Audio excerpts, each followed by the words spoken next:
Merci, honorable membre. Merci, Monsieur le Président. Monsieur Marcel,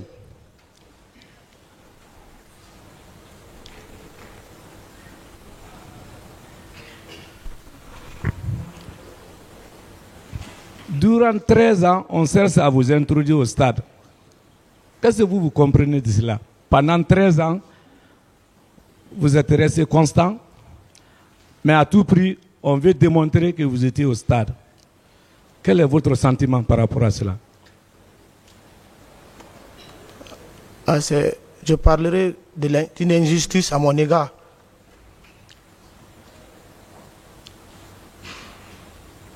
Monsieur Marcel, si vous voyez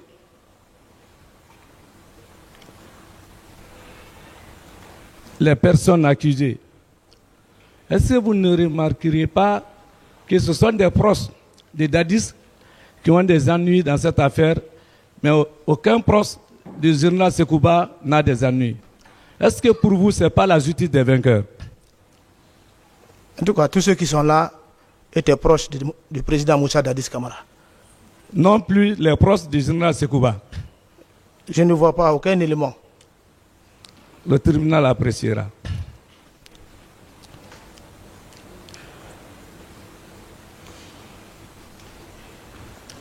Monsieur Marcel, vous avez dit que vous avez fait l'accident le combien?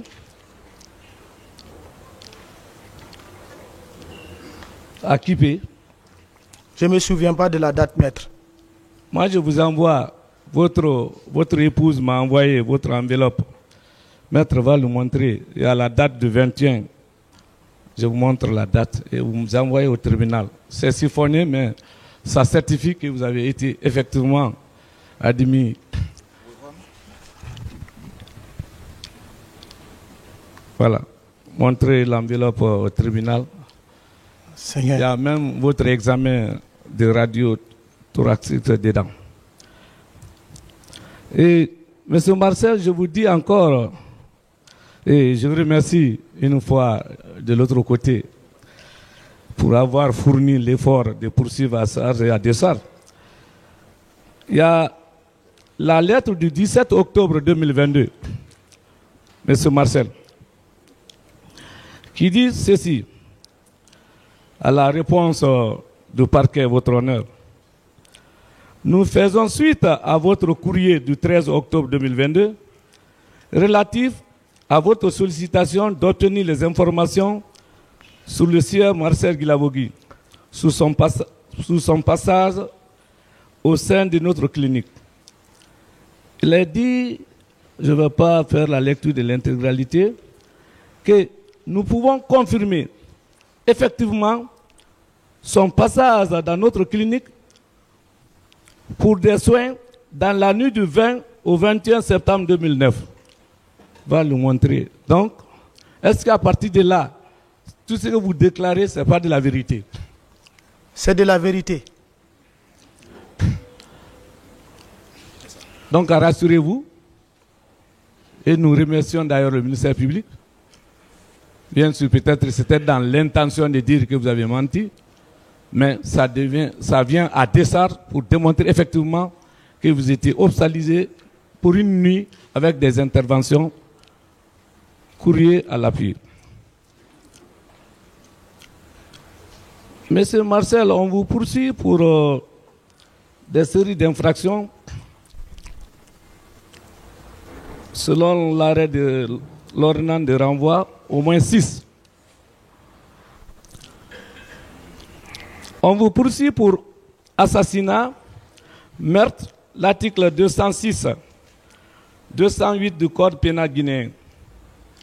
Ici, M. Marcel, on vous a identifié ou donné le nombre de personnes sur lesquelles vous avez tiré et tué? Non. Depuis l'enquête de police? Non. Depuis l'instruction par le juge d'instruction? Non. Ici, le procureur vous a notifié, identifié des personnes sur lesquelles vous avez tué? Non. Et on vous poursuit pour assassinat. On vous poursuit pour complicité de viol. C'est le point 4. même si on a posé des questions pour vous concernant le viol. Vous n'êtes pas poursuivi pour viol, vous êtes poursuivi pour complicité de viol. Parce qu'on est en train de nous charger sans faire la lecture de l'acte de renvoi, qui est l'acte de saisine. On vous a dit, les agents, que vous avez instruit de violer une femme quelconque, ici? Non. On vous a montré la femme victime de viol sur vos instructions? On ne m'a pas montré. D'ailleurs, vous êtes garçon, vous n'avez pas invité un autre garçon pour ça. On vous poursuit pour enlèvement et séquestration.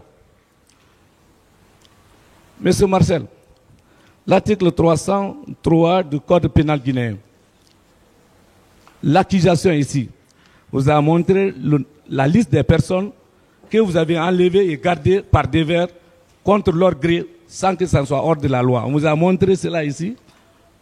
Je ne les ai pas vus. On vous a dit l'endroit où vous avez amené les citoyens pour les priver de leur liberté de force? Non. Si l'accusation vous a notifié, voici les personnes victimes que vous avez interpellées, gardées par devers, les privées de leur liberté de force. Non. Alors, et pourtant vous n'êtes pas là parce que, est-ce que vous avez mangé le 27, selon les questionnaires de l'autre côté? Vous êtes là pour savoir si vous avez enlevé un citoyen. Parce qu'il est de bon sens quand même que tout le monde mange.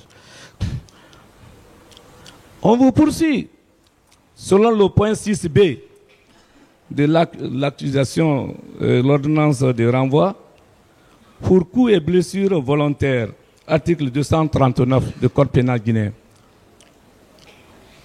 Monsieur Marcel, coups et blessures volontaires. On vous a donné la liste des personnes sur lesquelles vous avez donné des violences, des coups, et vous avez blessé les citoyens? Non, on ne m'a pas donné. Ici. Mais vous êtes poursuivi pour ça, hein? Parce que le droit pénal, c'est le droit de certitude. On vous notifie les personnes victimes de votre violence. Est-ce qu'on a notifié ça ici? Non. Et pendant 13 ans, on vous a dit qui vous avez blessé? Je n'ai jamais reçu, pendant 13 ans, un membre de la justice qui est venu à la maison centrale me demander ça, ou me faire extrait pour me demander à ça. On vous a confronté au cabinet d'instruction avec des personnes victimes de vous par violence ou et blessures? Pendant ces 13 ans, je n'ai jamais été confronté à une personne concernant ce dossier. Donc, on accuse pour accuser, quoi. Accusé. Voilà. Le tribunal sera apprécié. Sur le point 9, on vous poursuit pour vol. Vol à main armée. Article 373. Article 381. Article 382 du Code pénal. C'est la soustraction frauduleuse de la chose d'autrui. Est-ce qu'on a pris un objet de vol quelconque sur vous que vous avez enlevé contre le gré des propriétaires? Non. Est-ce que vous avez vu des victimes de vol qui ont dit c'est Marcel qui m'a enlevé mon téléphone, ma voiture, quoi que ce soit, ici, dans l'accusation? Je n'ai pas vu. Et pourtant, vous êtes poursuivi pour vol à main armée aussi, des appels d'infraction. Sur le point 11, c'est la sixième infraction maintenant, la non-assistance d'une personne en danger, l'article 297 et 298 du Code pénal guinéen. Monsieur Marcel, vous avez vu une personne menacée où sa vie, où l'intégrité physique était en péril, vous n'avez rien fait? Ça, c'est jamais fait devant moi. Eh mais c'est ça votre accusation. Ce n'est pas si vous étiez au stade ou pas. C'est pour vous notifier les charges pénales. Non. Ok. Monsieur Marcel, votre souffrance, un peu, ce n'est pas seulement physique par rapport à votre liberté. Est-ce que vous pouvez nous dire dans quelles circonstances? Vous avez combien de maisons? Une seule maison. Et le sort de votre maison unique là, quand vous étiez en détention, vous pouvez dire ça au tribunal pour apprécier? Lorsque je suis tombé malade en 2014, Oui. j'ai presque passé 3 mois à Donka. Oui. C'était complètement fini. C'est l'ex-ministre d'alors du professeur Alpha Condé, Makanera Kake, et son épouse Émilie, qui est une parente, comme une mère, tant que son enfant n'est pas sorti de prison, cherche toujours à concourir auprès de certaines personnes pour obtenir sa liberté. L'épouse de Makanera, M. Makanera, Émilie Koivogi, et Thomas. Donc, la famille, ma mère, comme elle faisait des réunions communautaires pour soutenir le professeur Alpha Condé, donc ma maman lui a consulté. Ça a quelque chose en relation Monsieur avec le, ce procès. Monsieur le Président, et la patience, nous avons Non, fait s'il 13 vous ans. plaît, je veux savoir, ça aboutit à quoi? Parce qu'on est parti le faire signer pour l'enlever l'unique maison pour pouvoir le permettre une liberté. Ça fait partie de la procédure. Voilà. Non, laissez-lui partir jusqu'au bout de ses idées. Non, Monsieur Marcel, votre maison, son sort actuellement, c'est une question. Mais je ne suis pas tenu. Je ne suis pas orienté dans mes questions et je ne serai pas encadré. Je le ferai dans l'intérêt de la défense. Je vous prie. Bien sûr que oui. Les gens sont partis l'amadouer pour l'enlever l'unique maison. Le peuple de Guinée saura. On ne peut pas nous faire taire à la défense. Monsieur Marcel, le sort de votre bâtiment, qu'est-ce qui s'est passé pour vous amadouer et vous retirer votre maison sous prétexte d'une liberté? C'est ça la justice guinéenne. Ils sont venus me dire qu'ils sont proches du pouvoir, donc ils peuvent... Il faut être bref là-dessus. Dites comment on a enlevé votre maison au président. Maître, une fois de plus, cette question n'est pas liée à ce procès. Si on lui a retiré sa maison, d'accord, ce n'est pas lié à ce procès. Pour pouvoir lui permettre une liberté. Pour qu'on puisse avancer. Pour lui permettre une liberté sans suite. Monsieur Marcel, vous avez été libéré?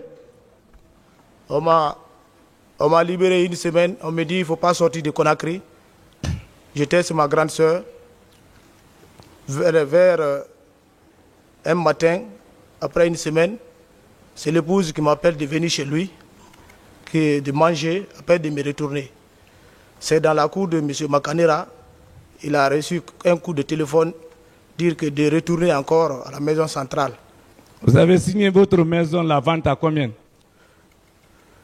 Bon, si j'ai un beau moment, c'était 430 millions. Pour votre liberté d'une semaine? Pour ma liberté. Et dès qu'ils ont reçu... Et vous êtes sorti pour une semaine, on vous a retourné encore? À me retourner. Malgré que vous étiez sous le mandat de dépôt? Oui. C'est ça la vérité. Et c'est ça, quand on est en yo-yo juridique, on ne peut pas nous faire taire. Voilà. Et quand vous allez être acquitté, ce qui est sûr, je suis convaincu que vous n'avez jamais été au stade, vous n'avez rien fait. Vous devez partir où aujourd'hui? Je vais chez moi à la maison construite. Qu'on vous a enlevé pour une semaine. Affirmatif. On ne va jamais perdre une maison pour une semaine. Oui. Le tribunal sera apprécié. Il y a beaucoup qui se passe entre la maison centrale et les coulisses. Et c'est ce qu'on ne veut pas qu'on puisse dire devant le peuple guinéen. On continue, M. Marcel. En ce qui concerne votre garde à vue, vous avez fait combien de mois? Au PM3, j'ai fait 3 mois. 3 mois. Dans une république où la garde à vue ne saurait dépasser de 48 heures renouvelables. Ils sont là-bas, hein, les grands poursuivants. Vous avez fait combien de mois? 3 mois. 3 mois. Est-ce que quand on dépasse les heures légales de détention en matière de garde à vue, tout ce que vous avez maintenant posé comme acte de déposition, ce n'est pas sous la violence morale, ce n'est pas sous la contrainte morale. Ce n'est pas en dehors de votre volonté, parce que vous étiez fatigué physiquement. Au-delà de 48 heures, est-ce que pendant les 3 mois, vos dépositions là sont valables? Ce ne sont pas valables parce que... C'est sous la contrainte. C'est contrainte. Voilà. Et on vous dit que de l'autre côté, vous avez donné la liste des personnes. Vous allez décrire dans quelles circonstances vous étiez obligé d'annoncer le nom des personnes parce que vous avez été ligoté, suspendu, humilié, torturé. essayer de décrire comment vous avez pu donner leur nom au PM3. On a posé la question que vous avez donné la liste des personnes sous la contrainte. C'est sous contrainte, avec torture exagérée et mortelle. Et si vous avez refusé de donner un nom quelconque ce jour, qu'est-ce qui allait se passer? Est-ce que je serai là aujourd'hui? Ok. Pour ne pas vous retenir aussi longtemps, je vais poser seulement la question par rapport aux propos de M. Keguro à votre rencontre. Est-ce que vous avez vu la variation des propos de M. Keguro? Tantôt, selon son PV d'opposition, il est formel, il ne vous a jamais vu. À la barre ici, au départ, il persiste, il signe qu'il a vu Marcel. Troisième version, j'ai vu Marcel à la sortie de la porte. Quatrième version, avec la dame de la défense, Maître Souadou Arbo, que non, j'ai vu une personne loin de moi. Peut-être ça ressemblait à Marcel. Est-ce que quand une personne donne des variations aussi, on peut croire à ça? Monsieur Marcel, une seule personne donne 4 versions à la fois devant le même tribunal, de façon solennelle. Est-ce que ces propos-là maintenant sont valables? Pour moi, à mon analyse, ces propos ne sont pas valables. C'est simple. Parce que vous êtes constant. Pendant 13 ans, on n'a pas pu démontrer que vous êtes au stade. Et lui, ici, il a donné déjà 4 propos. Est-ce qu'on peut croire à cela? On ne peut pas croire. Monsieur Marcel, on vous accuse aussi que vous avez une arme. On vous a même dit, vous avez dit 2. Est-ce qu'en votre qualité de militaire, vous n'êtes pas habilité à posséder l'arme? Surtout, une garde présidentielle doit être dotée d'armes. Monsieur Marcel, on vous dit que vous êtes garde-corps de M. Dadis. Est-ce que, à partir du moment où M. Moussa Dadis n'a pas été au stade, il n'est pas raisonnable que vous allez rester autour de lui? Est-ce que c'est forcé que vous allez le quitter pour être ailleurs? Je n'ai pas bien compris. À partir du moment, au-delà de votre maladie, que le président Dadis n'a pas été au stade, ça c'est au moins formel. Vous êtes son garde et homme de confiance en tant que neveu. Avec des mouvements pareils, est-ce qu'on peut, c'est prudent de laisser même un neveu, votre garde-corps, vos hommes de confiance loin de vous? C'est possible? Je ne pense pas si c'est possible. Je vous remercie, honorable membre de ce tribunal, que justice soit faite. Est-ce que les quatre pick-up de Béré Rouge, là, lourdement armés, l'auraient suivi? Non? Bien. Mon colonel, ce jour-là, est-ce que notre pays était en état de guerre, en état de siège? Non? En état d'urgence? Non? Est-ce qu'on avait fait une réquisition à l'armée? Non? En réalité, rien, absolument rien, oui ou non, ne justifie la présence d'un militaire quelconque au stade de ces jours-là. Oui ou non? Affirmatif. D'accord. Aucune raison. Aucune raison. Aucune raison. Et de surcroît, la garde présidentielle. Et c'est elle seulement qui était venue. Vous attendez la question. Maître, posez des questions. Et de surcroît, la garde présidentielle, elle n'avait absolument rien à faire au stade. Oui ou non? Oui. Elle n'avait aucune raison d'être là-bas. Et c'est elle seule qui était venue. Aucun autre fantassin, aucun aviateur, aucun marin. D'accord. Voilà. Et mon colonel, Maître, terre à terre, si c'est la gendarmerie, la police, dans leur rôle régalien, le maintien d'ordre qui avait sécurisé le stade, à votre avis, est-ce qu'il y aurait eu mort d'homme de la sorte que nous avons vécu? non. Non, encore non. Avant les événements, il y a eu beaucoup de manifestations. Après les événements, vous voyez. D'autres questions? Non. Cela veut dire que la gendarmerie et la police guinéenne auraient pu, oui ou non, sécuriser cette manifestation procéder à quelques interpellations et puis disperser la foule à travers les moyens conventionnels, oui ou non? Et je ne pense même pas s'ils pouvaient même chercher à sourire parce que les gens avaient presque fini. Hein. Ils attendaient leur sortie pour les accompagner à ce que chacun rentre chez lui. D'accord. Bon, évidemment, ces derniers temps, il y a eu des morts d'hommes pendant des manifestations. Les enquêtes se poursuivent. Mais,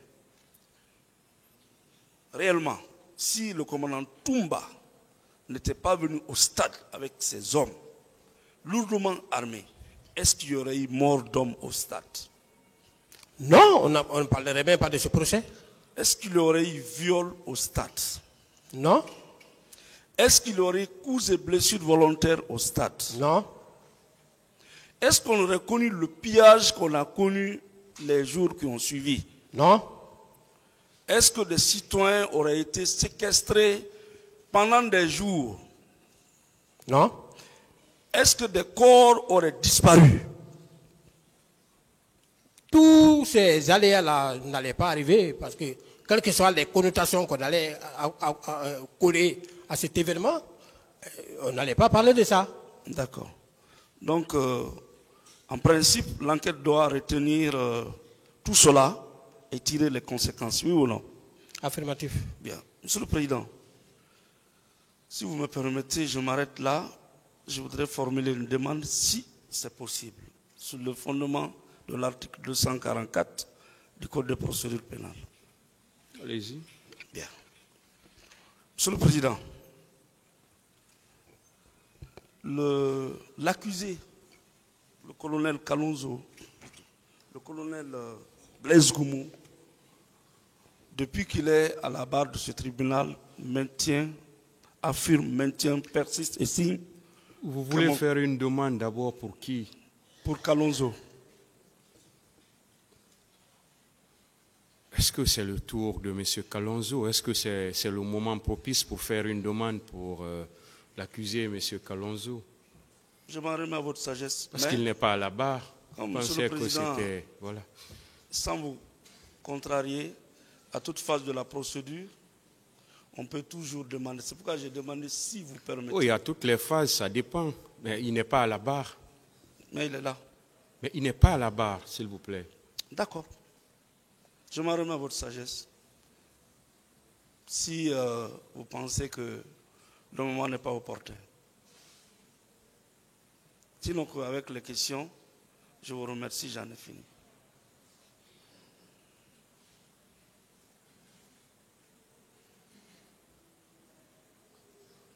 Oui. Vous avez fini avec les questions? Oui. Merci, Monsieur le Président.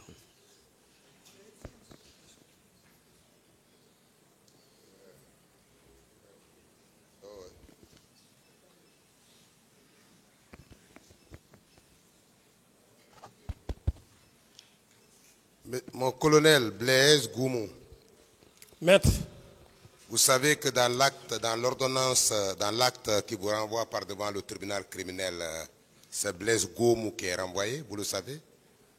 oui. Est-ce que c'est vous, Blaise Goumou, ou bien Blaise Goumou? Moi, c'est Blaise Goumou. Comment? Blaise Goumou. Vous êtes Blaise Goumou et non Blaise Goumou, n'est-ce pas? Vous êtes Blaise Goumou et non Blaise Goumou. C'est Blaise Goumou. Goumou. Très bien. Je le dis par rapport au moment de la plaidoirie, puisque nous devons plaider par devant ce tribunal. Il faudrait que vous qui comparaissiez maintenant, cette distinction soit faite pour permettre au tribunal d'apprécier le moment venu. Monsieur Goumou. Oui, maître. Mon colonel, vous avez pris soin. Vous avez même eu la gentillesse de vous présenter au tribunal, n'est-ce pas? Affirmatif. Et pourquoi vous l'avez fait? Je l'ai fait pour que le tribunal sache que je suis cet officier qui comparaît pour la première fois devant une juridiction répressive. Je l'ai fait pour que ce tribunal sache que j'ai la maîtrise de mon métier Et au-delà de tout, je ne pouvais pas me permettre de me comporter conformément aux accusations qui sont portées contre moi. Je l'ai fait pour montrer au tribunal que je suis à mesure d'éclairer certains paramètres obscurs dans le cadre de l'armée. C'est dans ce sens-là que j'ai parlé de mon parcours. Et je l'ai fait parce que le parquet a toujours demandé à ceux-là qui passaient ici. Voilà. Vous l'avez fait plus généralement pour permettre au tribunal de vous connaître. Bien sûr. Oui ou non? Bien sûr. Puisque le tribunal qui vous juge ne vit pas avec vous. Affirmatif. Il a besoin de connaître l'accusé qui comparaît par devant lui. Oui ou non? Affirmatif. C'est dans cette intention que vous avez bien voulu vous présenter. Oui ou non? Bien sûr. Cela ne voudrait pas alors dire que vous voudriez vous faire passer pour le plus grand intellectuel de la gendarmerie. Oui ou non? Non. Loin de là. Merci, mon Loin colonel. de là. Merci, mon colonel. Je voudrais, mon colonel, puisque je voudrais commencer par une question qui vous a été posée, une recommandation qui vous a été faite par mon distingué confrère bien-aimé, Maître Hamidou Bari, qui vous a dit de changer de stratégie de défense. Je ne sais pas si vous aviez bien compris ce qu'il vous a dit. Il a dit ceci: de changer de stratégie de défense pour venir reconnaître les faits mis à votre charge. Vous l'avez bien entendu ce jour? Oui. Qu'en dites-vous? Est-ce que vous devez, la question est la suivante, est-ce que vous devez changer de stratégie de défense pour venir reconnaître par devant ce tribunal ce que vous n'avez pas fait? Non. Oui ou non, vous devez déclarer à ce tribunal ce que vous avez effectivement vécu ce jour et ce que vous avez pu faire ce jour. Affirmatif. Est-ce que vous pouvez alors changer de stratégie pour venir reconnaître tous ceux qui ne sont pas de vous? Allez-y, est-ce que vous pouvez reconnaître ce que vous n'avez pas fait pour dire que vous avez changé de stratégie? Vous ne m'avez pas compris, j'espère. Non. Je sais que oui? Tout ce que j'ai déclaré ici, c'est de ma conviction. Tout ce que j'ai déclaré ici, c'est de moi et c'est ce que j'ai vécu. Voilà. Je ne ressemble pas à quelqu'un qui ment. Je ne mens jamais. Vous comprenez? Oui. Voilà. Donc changer de stratégie, c'est comme, c'est-à-dire dire des choses que lui, c'est que lui, il veut. Voilà. Moi, je ne ressemble pas à ce genre de personnes. Très bien. Je dis ce que je fais ce que je dis. Très bien, mon colonel. Vous savez que vous êtes un parquetier, quoi que vous soyez militaire. N'est-ce pas? Oui. Vous êtes un parquetier, quoi que vous soyez militaire. Oui. Vous êtes militaire de carrière, gendarme de carrière. Gendarme, oui, effectivement. Mais les réalités de la vie ont fait que vous avez opté pour la justice militaire. Affirmatif. Et en cette qualité, vous avez été nommé procureur, n'est-ce pas, de la justice militaire. Près de la justice militaire de l'Abbé. D'abord de Conakry, puis l'Abbé, n'est-ce pas? Affirmatif. Est-ce que vous avez droit à l'erreur devant cette juridiction répressive? Vous avez droit à l'erreur? Non. Je n'ai pas droit à l'erreur. J'ai dit la fois dernière ici. Je suis là. Je suis le fruit de mes chefs. Je suis le fruit des magistrats guinéens. Eux, ils m'ont formé. Ils m'ont mis à l'épreuve. Et jusqu'au jour d'aujourd'hui, aucun magistrat guinéen ne m'a interpellé pour me dire que, attention, tu es en train de passer à côté de la déontologie du métier. Très bien. Et moi, je me déplaçais, je partais vers eux, les grands magistrats. D'autres questions? Est-ce qu'en étant éloquent à cette barre,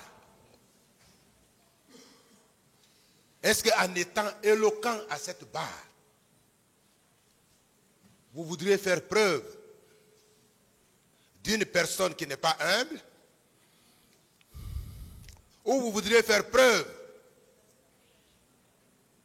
d'être franchement audible à cette audience. J'ai été toujours humble, et si je parle haut et fort, c'est pour que je sois audible, pour que les gens puissent mieux entendre ce que je suis en train de dire. Voilà. C'est tout simplement ça. Mais j'ai été toujours humble. Vous n'avez jamais eu l'intention de heurter quiconque. Non, moi, ça n'a jamais été mon habitude. Et ça ne le sera jamais. Mais vous avez voulu simplement être audible. Affirmatif. Pour que vous soyez saisi par le tribunal. Oui ou non? Affirmatif.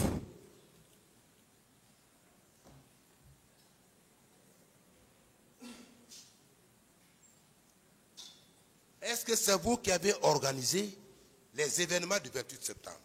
Non. Vous, c'est vous qui avez organisé? Non. Est-ce que vous étiez l'un des concepteurs des événements du 28 septembre? Non. Étant au stade du 28 septembre, vous avez reconnu avoir été au stade du 28 septembre.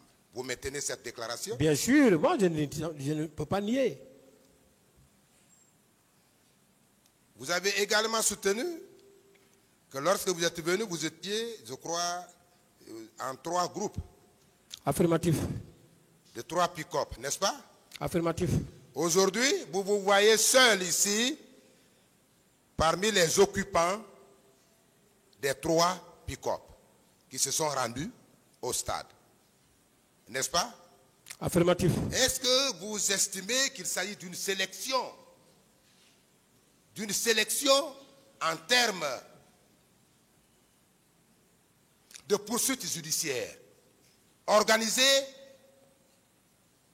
par l'empereur de la poursuite ou tout au moins par les plaignants? Je ne sais pas. Qu'est-ce que vous pouvez dire à propos?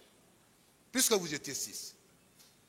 Bon, moi j'ai dit devant ce tribunal, j'ai dit que moi je suis victime d'une discrimination qui ne dit pas son nom. Mais puisque je fais confiance au tribunal, je m'en sortirai.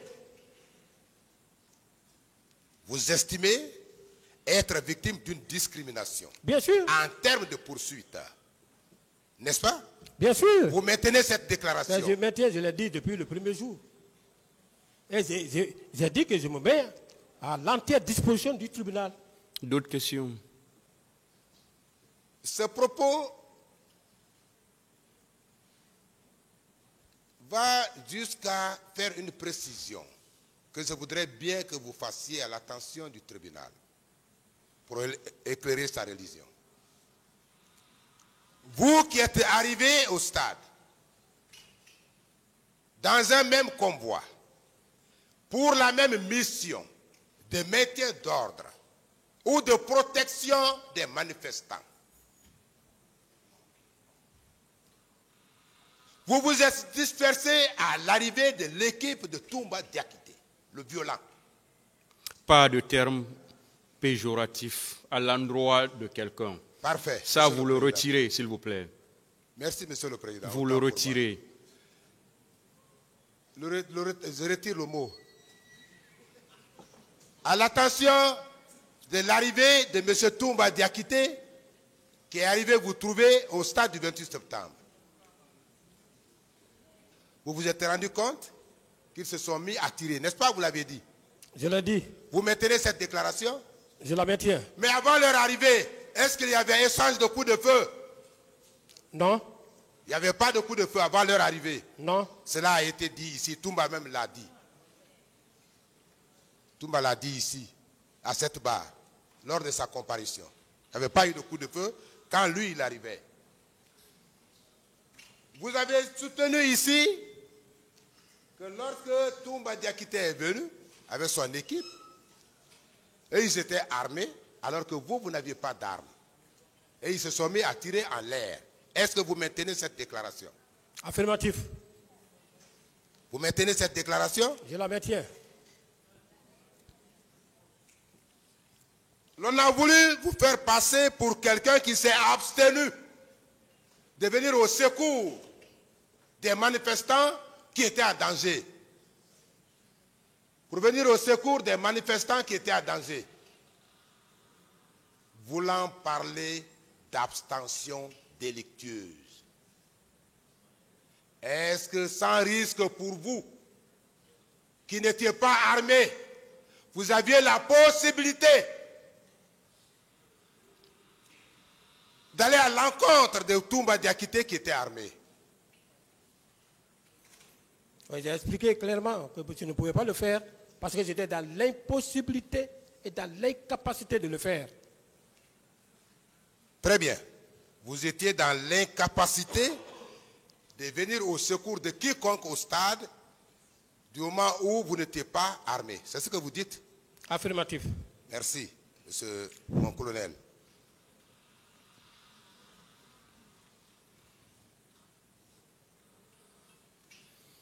On vous a dit que vous n'êtes pas, votre mission n'était pas le maintien d'ordre et que vous seriez du service. De lutte contre le grand banditisme,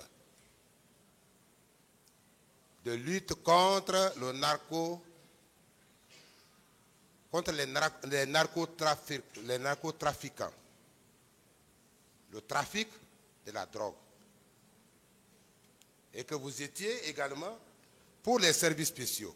Je voudrais que vous fassiez une précision. Vous avez commencé à faire cette précision. Malheureusement, vous n'êtes pas allé jusqu'au bout. Alors que vous devez aller jusqu'au bout pour asseoir la conviction du tribunal criminel qui doit vous juger. Lorsque vous sortez, lorsqu'il y a manifestation à Conakry ou à l'intérieur du pays, en tout cas le cas guinéen, oui ou non, les bandits se sont toujours mêlés à ces cas de manifestation et il y a toujours eu des cas de mort d'hommes. Oui, les bandits se mêlent toujours. Je n'ai pas compris, s'il vous plaît. Je dis, les bandits se mêlent toujours. Les bandits. Et c'est ce qui motivait notre sortie. Voilà. Oui ou non, ces jours, votre sortie était pour empêcher ces bandits à se mêler de la marche régulièrement organisée par les manifestants. Affirmatif. Oui ou non, votre sortie était dissuasive. Oui. Oui ou non, vous aviez intérêt à être effectivement sur les lieux. Oui. Contre les bandits. Oui. N'est-ce pas? Oui.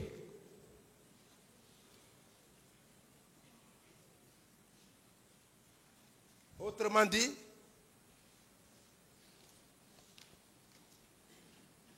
lorsque vous empêchez les bandits de participer à un sabotage d'une manifestation qui pouvait éventuellement dégénérer, vous n'avez pas failli à votre mission, oui ou non? Oui.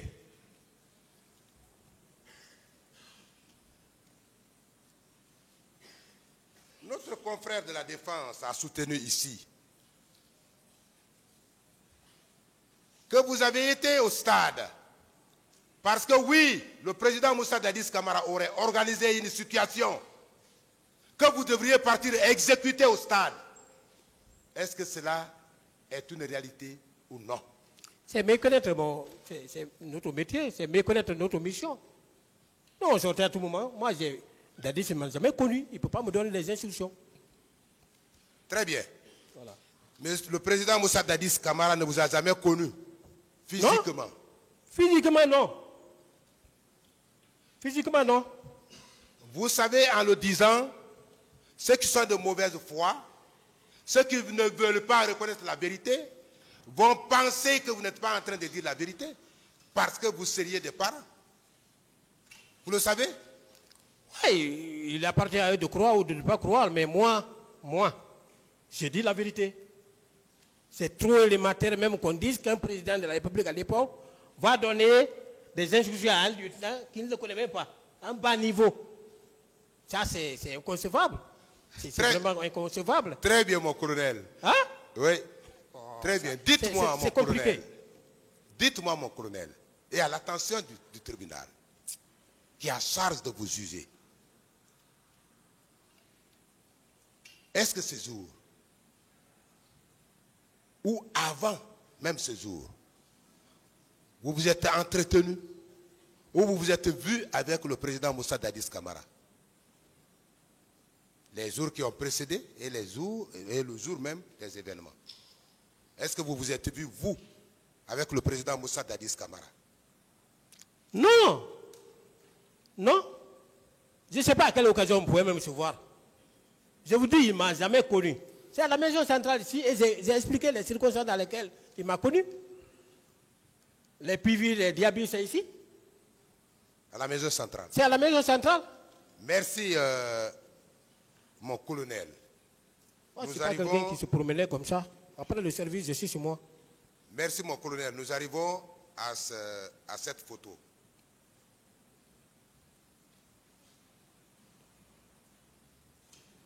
Excusez-moi, confrère.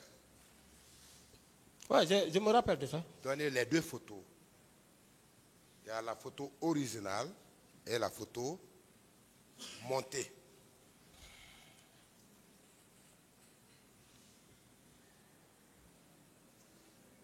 Vous avez vu les deux photos, mon colonel? Oui. La photo, voilà. Vous avez vu les deux photos? Oui. Vous voyez, vous êtes en jaune. Oui. Au milieu d'une même personne. Au milieu d'une même personne. Est-ce que vous savez pourquoi ils ont versé cette photo au dossier? Non. Ils veulent faire comprendre au tribunal que c'est vous qui êtes là. Il n'y a aucune autre personne sur la photo, là où votre image est en jaune. Que c'est vous qui êtes à gauche et c'est vous qui êtes à droite. Ils veulent prouver au tribunal que c'est bien vous. Et au moment des faits, vous portiez le béret rouge. Est-ce que vous avez compris? Oui. Comparez cette photo, l'image, le visage, votre visage qui figure sur la photo en jaune, oui, et la photo qui est située aux deux bordures. Regardez bien. Est-ce que c'est vous qui êtes là? Non. Photographié en trois personnes. Est-ce que c'est vous, mon colonel? Je peux répondre? Oui, allez-y. D'abord, à l'époque des faits, j'étais lieutenant. Vous étiez? J'étais lieutenant. Parfait. Regardez bien attentivement cette photo. Voilà. Parce qu'il y a le galant lieutenant même là-bas. J'aimais bien mon galant parce que je l'ai arraché dans les difficultés. Je n'ai jamais porté une tenue sans porter mes galons. D'autres questions? C'est pas moi. Très bien. Prenez la photo qui a été découpée. C'est cette photo qui a effectivement été découpée. Ils ont découpé, c'est la vraie photo. Où la personne qui porte le béret rouge, qui devrait être confondue à vous ou assimilée à vous, figure. Prenez cette photo. Il est à la marge de la photo. Là où le président Moussa Dadis Camara est. Vous voyez cette photo? Oui. Le visage est là. Est-ce que c'est le vôtre? Le visage, c'est pas moi.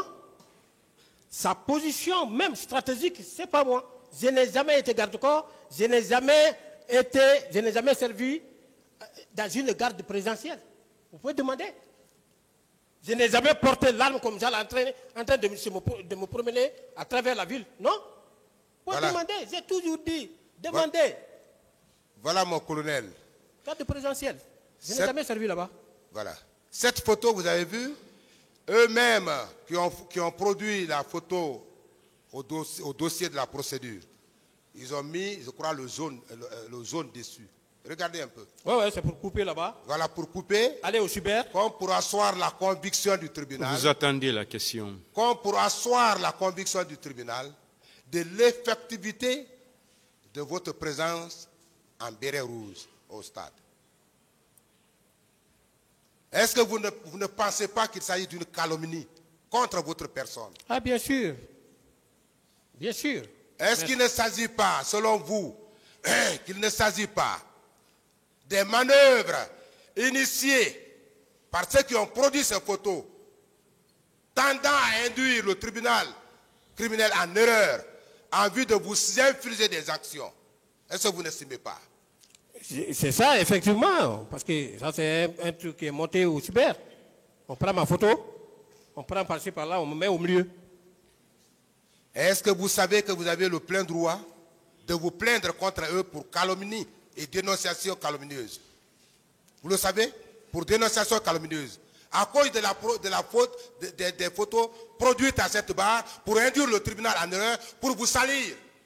Est-ce que vous savez que vous avez le droit de le faire? Moi, dans un premier temps, ce qui m'intéresse ici, que le tribunal sache seulement que ce n'est pas Blaise. Moi, c'est ça, dans un premier temps. Parce que le ministère public, là, il se fonde sur un certain nombre de principes. L'irresponsabilité du parquet. Parce qu'il sait que, quoi qu'il arrivera, je ne peux pas porter plainte contre eux.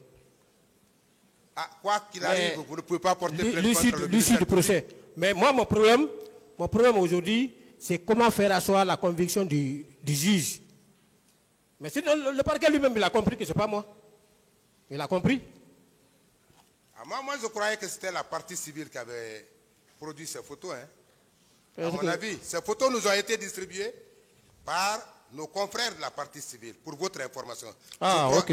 Je ne crois pas que ce soit le procureur qui ait produit ça. Procureur de la République, je ne sais pas. Hein. Alors, le ministère public l'avait fait aussi.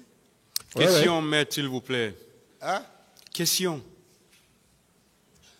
Donc, mon colonel, vous avez bel et bien le droit de vous plaindre contre celui qui a produit cette pièce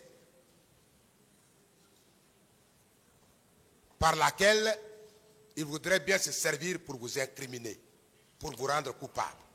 Affirmatif. Vous avez bien le droit. Ce que vous devez savoir, c'est ça. Merci. Nul n'étant au-dessus de la loi.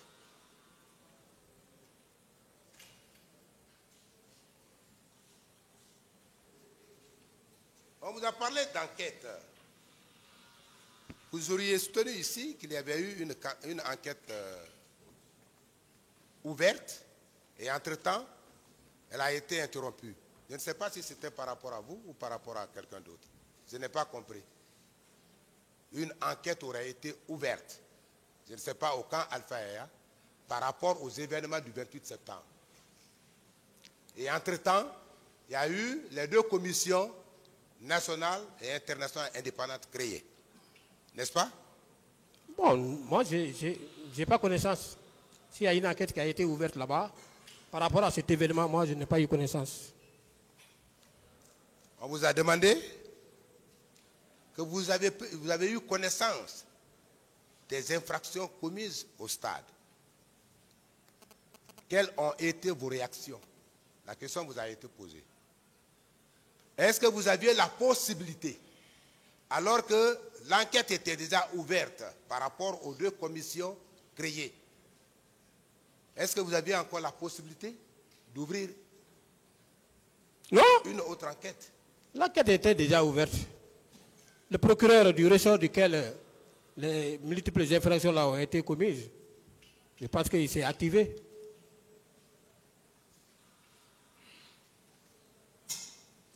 On vous a parlé, mon colonel, de la corde, quand vous avez dit que si j'étais son chef hiérarchique, je l'aurais mis en corde. La question a provoqué une discussion entre vous et monsieur le procureur. Je voudrais que vous précisiez que si vous parlez de corde, c'est en l'absence de chaîne. Mais si vous avez la chaîne sur vous, vous allez l'utiliser et non pas la corde.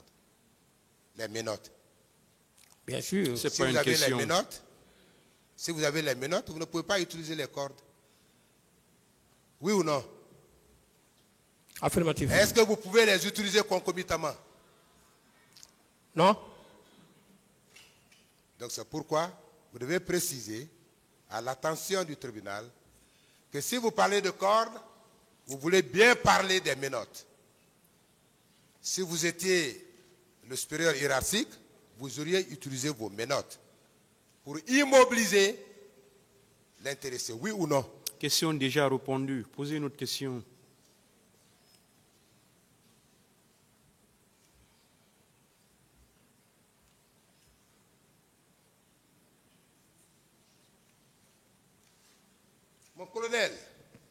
Oui, maître. Peut-être c'est la dernière question. Vous avez, lorsque vous comparaissiez pour la première fois par devant le tribunal, vous vous êtes posé des questions à cette barre. Vous avez dit sur le viol, quelle est la femme que j'ai violée, qu'elle comparaisse, pour que je puisse discuter avec elle. Oui ou non, vous maintenez cette question? Non, je dis quelle est la personne qui a violé. Quelle est la femme qui a été violée? Parce qu'on me poursuit pour complicité. Pour complicité. Pour complicité de viol. Des viols. Complicité de viol. Oui. Voilà. Maintenant, quand on dit complicité de viol, oui, c'est qu'il y a la victime. Oui, il y a la victime. Que je ne connais pas. Et il y a l'auteur. L'auteur. Vous le laissez répondre. Voilà. Ce n'est pas une discussion. Voilà. Je dis, c'est qu'il y a la victime. Oui. Que jusqu'au jour d'aujourd'hui, je ne connais pas. C'est qu'il y a l'auteur. Jusqu'ici, je ne connais pas. Et quand l'auteur va être découvert, mais il va dire, quelle a été ma participation? Est-ce que je lui ai fourni des moyens? Quelle sorte de moyens que j'ai fournis? Quelle assistance que j'ai apportée? Quelle aide? Quelle instruction? Très bien, mon colonel. Très bien, mon colonel. Vous pouvez aussi poser la question. Vous avez dit, qui m'a vu commettre un crime ou délit ce jour? N'est-ce pas? Ce sont des inquiétudes que vous avez. Parce que vous estimez que vous ignorez.